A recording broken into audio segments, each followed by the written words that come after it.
उत्तर दक्षिण कोरियाको युद्ध हुँदाखेरि सन् 1950 देखि 1953 सम्म युद्ध हुँदाखेरि प्रयोग भएको यो जहाज, यही जहाजको माध्यमबाट युद्ध गरेको।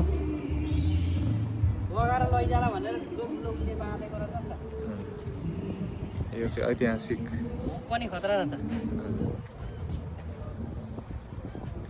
यता पारी पर चाहिँ अलिकति पर गइसकेपछि उत्तर कोरिया, त्यो सानो देखेको डाँडो चाहिँ उत्तर कोरिया भन्छ।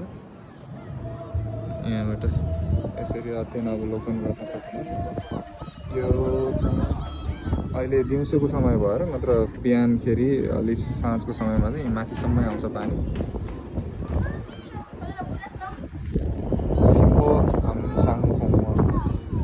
खिम्पो मरिन पार्क यो चाहिँ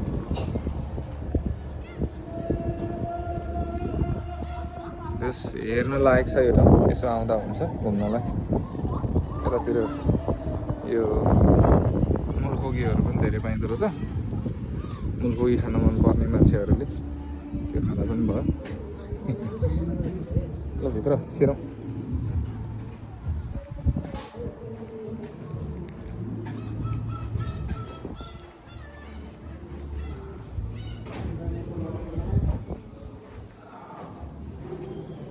ल यहाँनिर चाहिँ आर्मीहरू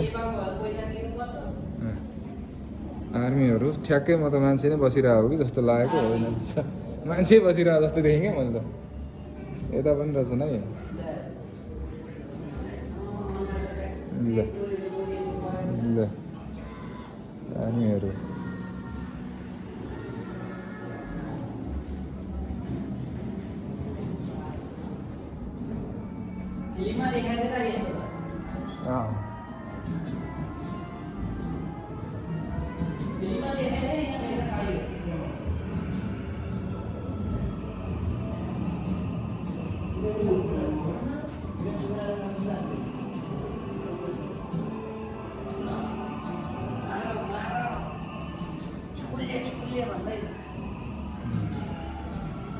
यसरी प्रयोग भएको यसको बारेमा जानकारी। यो त अझ अगाडि देखेको रहेछ हिस्ट्री।